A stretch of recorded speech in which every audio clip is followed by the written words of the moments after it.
Do you sleep with the Rosary in your hand? There is a deep mystery very few people truly understand, a spiritual secret that is rarely spoken about, even from the pulpit, even within the church itself. But that was lived by saints and revealed by Padre Pio. And what he said about it could completely change the way you sleep and even the path of your soul. Because here is the truth. When you close your eyes, the spiritual world does not close with you.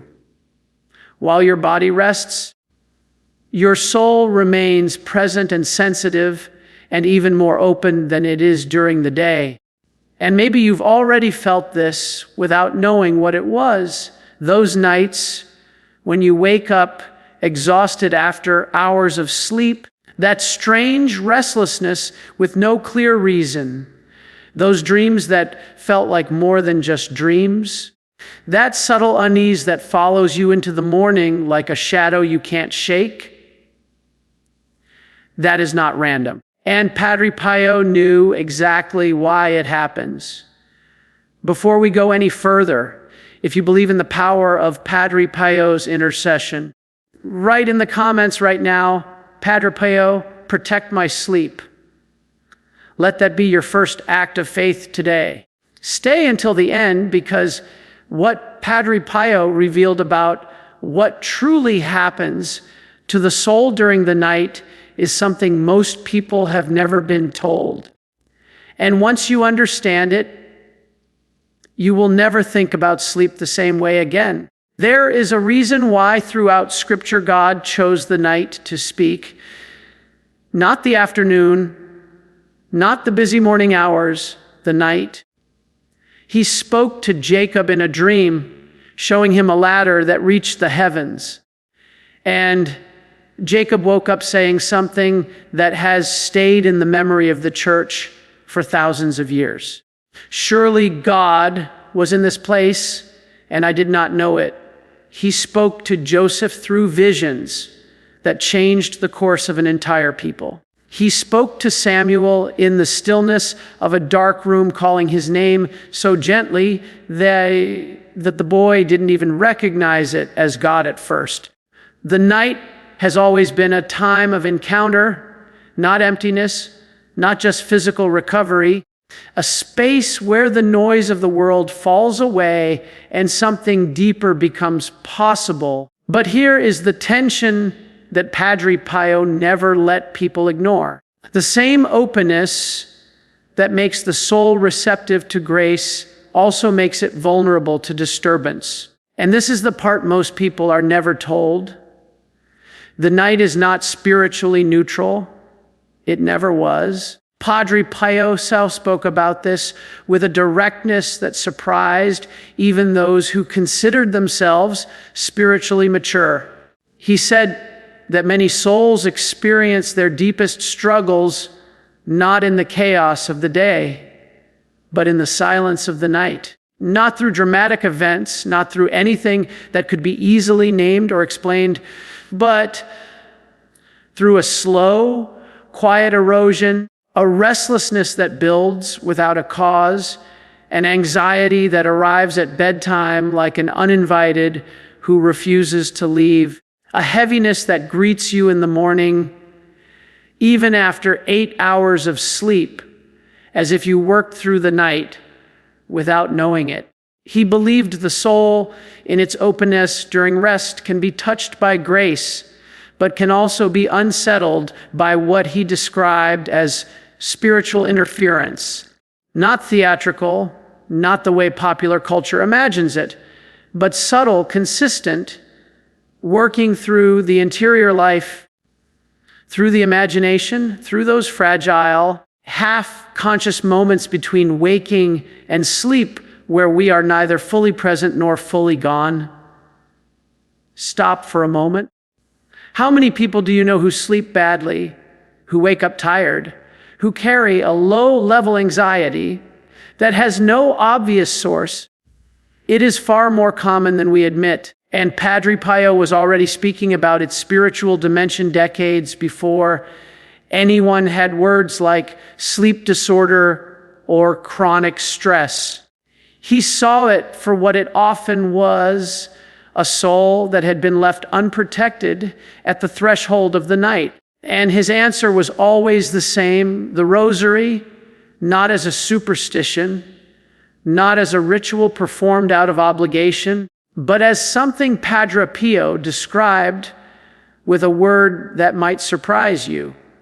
He called it a weapon, not in an aggressive sense, but in the sense of something that actively protects, something that creates a kind of shelter around the soul that is not visible, but is absolutely real. Think about what the Rosary actually is for a moment, not as an object, but as a practice. It is a rhythm of prayer, a return again and again to the same truth, to the same presence. Each Hail Mary is not empty repetition. It is the soul anchoring itself, finding the same shore after drifting, saying once more with the lips, and eventually with the whole heart, I remember who I belong to. Padre Pio carried his rosary at all times. Those who lived and worked alongside him said he was rarely seen without it in his hands, even during conversations, even between masses, even during the brief hours he allowed himself to sleep. And the counsel he gave to the thousands of souls who came to him broken, lost, afraid, grieving, it almost always included the same instruction: pray the Rosary, not as the only answer, but as a foundation, as the daily practice that keeps the soul oriented toward what is true. He said that Mary, when called through the Rosary, does not delay. She intercedes. She places herself with a mother's instinct between the soul and whatever threatens it. And he believed from personal experience, not just theology, that this protection becomes especially powerful during the night, during sleep, during those hours when we are least able to defend ourselves. Now, hold that thought for a moment. If the soul is more open during sleep, if the night carries a spiritual weight that most of us have simply never been taught to take seriously, then what we carry into that darkness matters more than we think. There was a man, a father of three, a quiet man who described himself as a lukewarm Catholic for most of his adult life, who began sleeping with his rosary after his youngest daughter gave him one she had blessed at a shrine. He didn't do it out of deep conviction. He did it honestly because she asked him to God, and he didn't want to disappoint her. He placed the rosary on his nightstand. And one night, almost without thinking, he picked it up and held it as he fell asleep. He said that what happened over the following weeks was not dramatic. There was no vision, no voice, no moment he could point to and say, that was it. But something shifted.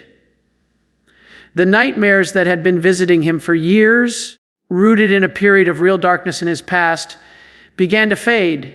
Not immediately, not all at once, but gradually, the way a room brightens when someone slowly opens the shutters. He told a priest in confession that he felt for the first time in years that his nights belonged to him again, that the darkness had become quiet, that he was sleeping finally like a man at peace.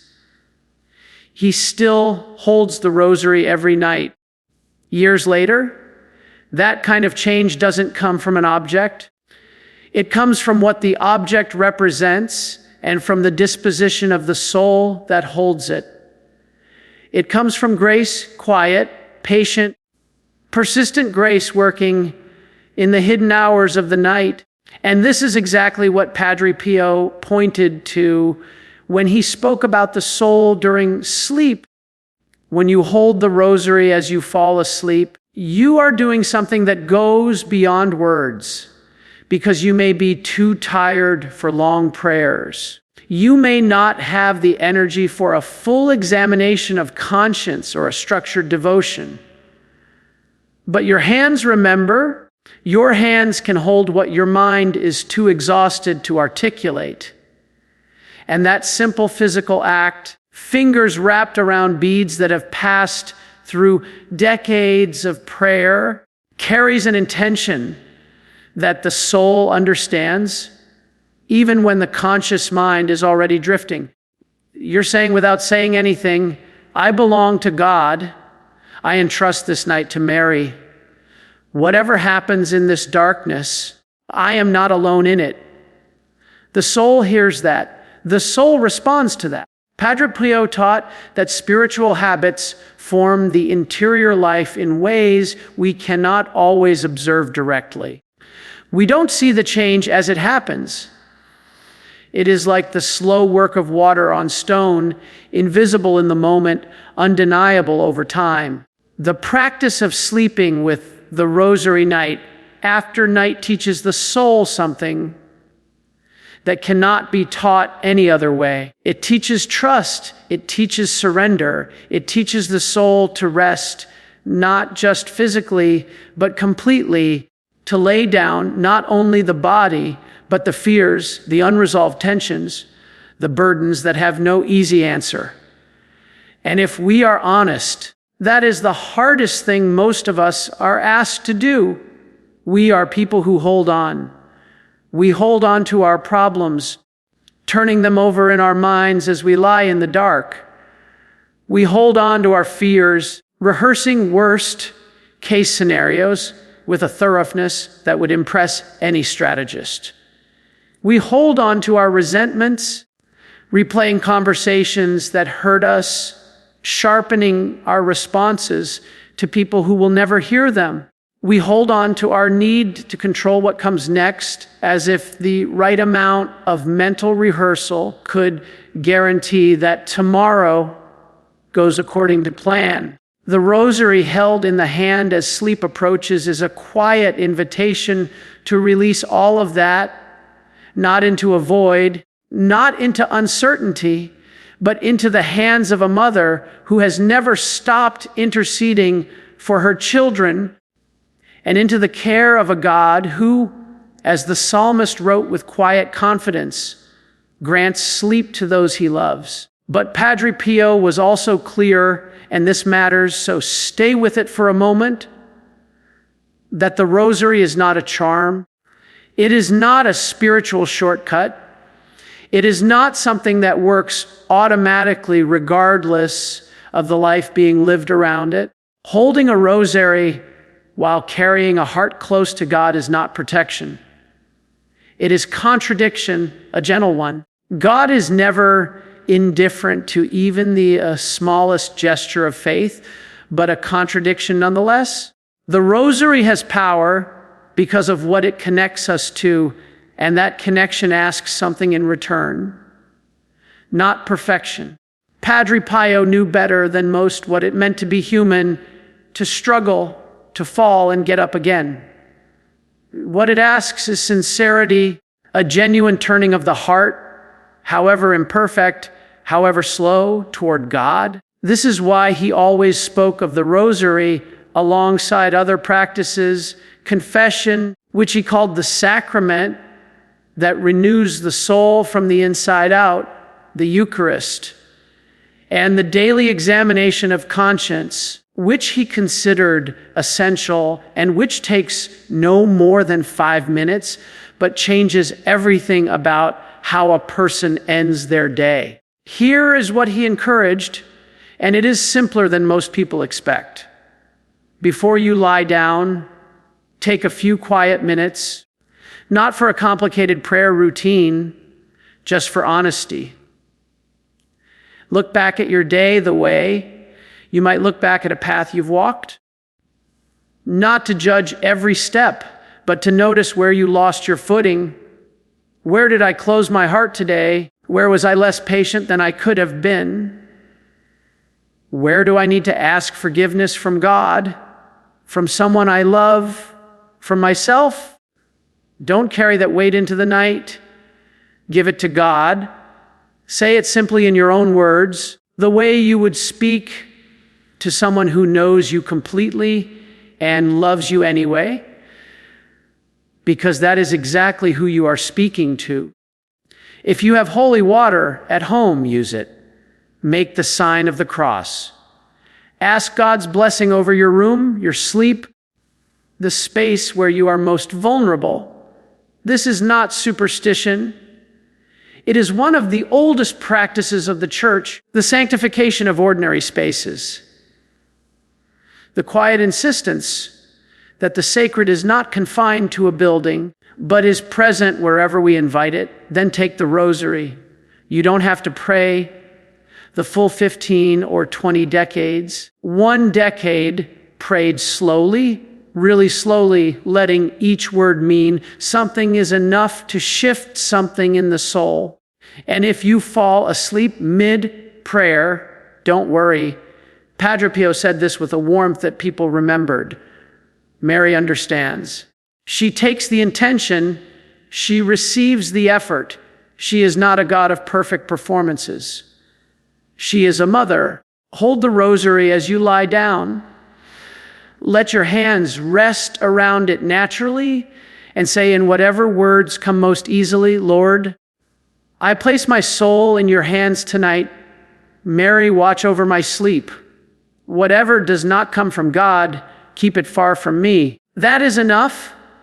That is genuinely, completely enough, because now we arrive at the part of Padre Pio's teaching that is perhaps the least talked about and the most extraordinary. He believed that God visits souls during sleep, not in the extraordinary headline making sense. Not every dream is a mystical vision, and Padre Pio was always careful to discourage spiritual sensationalism. But in the quiet, ordinary sense, that is actually more remarkable than any vision. The sense of a presence, a peace that settles in without explanation, a clarity that arrives with the morning as if something was resolved overnight that couldn't be resolved during the day, a direction that comes to you softly without fanfare. The way light comes through a window before anyone else in the house is awake. Padre Pio believed this was far more common than people realized. And he believed it happened most often not to the most spiritually advanced, not to those with years of formal prayer behind them, but to souls who were simply prepared. Souls who had ended the day honestly, who had asked forgiveness for what needed forgiving, who had held the Rosary and said in whatever imperfect way, I'm yours tonight. Do with this night what I cannot do for myself. When the soul is at rest and at peace, placed under God's care and Mary's intercession, it becomes receptive in a way that is simply not available during the busy, defended hours of daylight. The walls come down, the noise stops, and God, who is never absent, who is always closer than we think, takes those hours seriously. Maybe you have already experienced this without knowing what to call it. A morning where you woke up and something felt genuinely different. Not euphoric, not dramatic, but lighter, clearer, as if a decision you had been agonizing over had somehow sorted itself overnight. A night where a dream carried something that stayed with you. Not as an image that faded by breakfast, but as a feeling, a direction, a quiet certainty about something that had seemed uncertain the night before. A moment in the early hours, somewhere between sleep and waking, where you felt a presence so calm and so close that it almost surprised you. These things are not nothing. They are not the random noise of an overworked brain. They are the ordinary fruit of a soul that has over time learned to rest in God, and they are available to you not as a reward for spiritual achievement, not for the especially devout or the especially disciplined for anyone willing to end the day with honesty and begin the night with trust. So here is the invitation, and it is as simple as it sounds. Tonight, do something different. Take your rosary, pray 1 decade before you sleep. Not rushed, not mechanical, but present. Let each Hail Mary be an act of trust rather than an obligation. Then hold the rosary as you lie down. Make that small, quiet act of surrender. Give your night to God. Try it for 7 days, 7 nights, and pay attention. Not with anxious scrutiny, looking for results the way you might track a medication, but with the open, gentle attention of someone who has placed something in good hands and is simply watching to see what happens. Pay attention to your sleep, to your dreams, to how you feel when you wake up, to your peace, to the quality of your thoughts in the first moments of the morning. You may be surprised by what you notice. And if something shifts, even something small, even something you're not quite sure how to name, come back and write it here. Write in the comments, I surrender my sleep to God.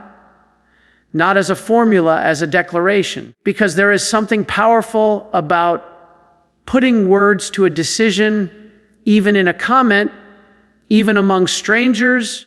It makes it more real.